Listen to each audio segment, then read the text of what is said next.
ओम नमो भगवते वासुदेवाय नमः। ओम श्री गणेशाय नमः। स्वागत है आपका एवीएस कॉर्नर में। हिंदू पंचांग के अनुसार सकट चौथ का व्रत माघ मास के कृष्ण पक्ष की चतुर्थी तिथि को रखा जाता है। चतुर्थी तिथि भगवान गणेश को समर्पित है। इस दिन विघ्नहर्ता भगवान गणेश जी की पूजा व व्रत करने का विधान है।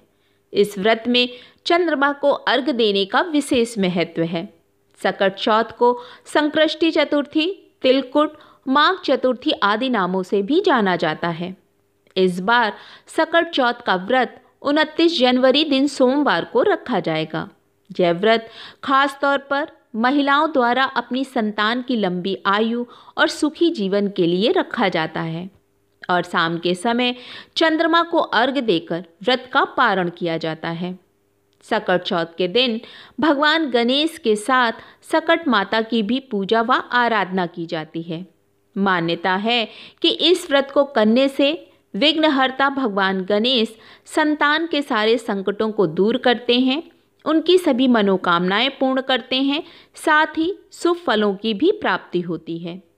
आइए जानते हैं चतुर्थी तिथि कब से प्रारंभ होकर कब समाप्त होगी, चंद्रोदय का समय, शुभ मुहूर्त और पूजा विधि के बारे में।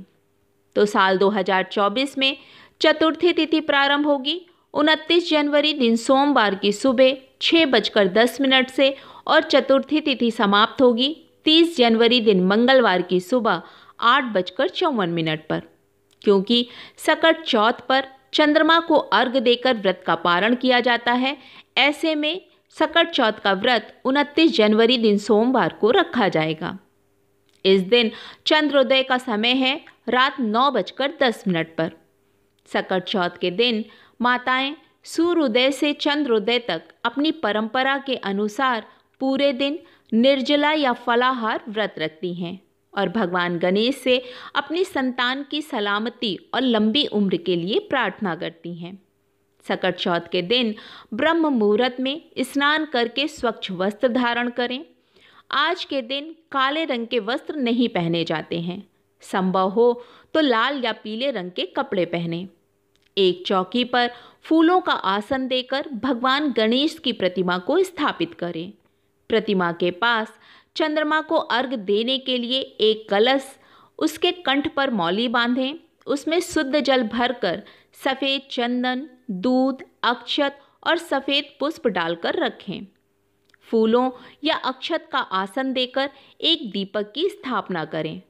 फिर गंगा जल मिले जल से भगवान की प्रतिमा का शुद्धिकरण करें। भगवान को वस्त्र और जनेऊ अर्पित करें। फिर भगवान गणेश, उनके वाहन मूषक और दीपक का रोली और अक्षत से टीका करें। लाल रंग के पुष्प और 21 तार की दूर्वा का पुंज, नैवेद्य, पान, सुपारी, इलायची, तिल, लड्डू, शकरकंद, अमरूद, गुड़ और घी अर्पित करें। इसके बाद ओम गण गणपते नमः मंत्र का कम से कम 21 बार जाप करें। अंत में सकट चौथ व्रत की कथा पढ़ें या सुनें। कथा सुने बिना व्रत पूर्ण नहीं माना जाता। फिर आरती करें।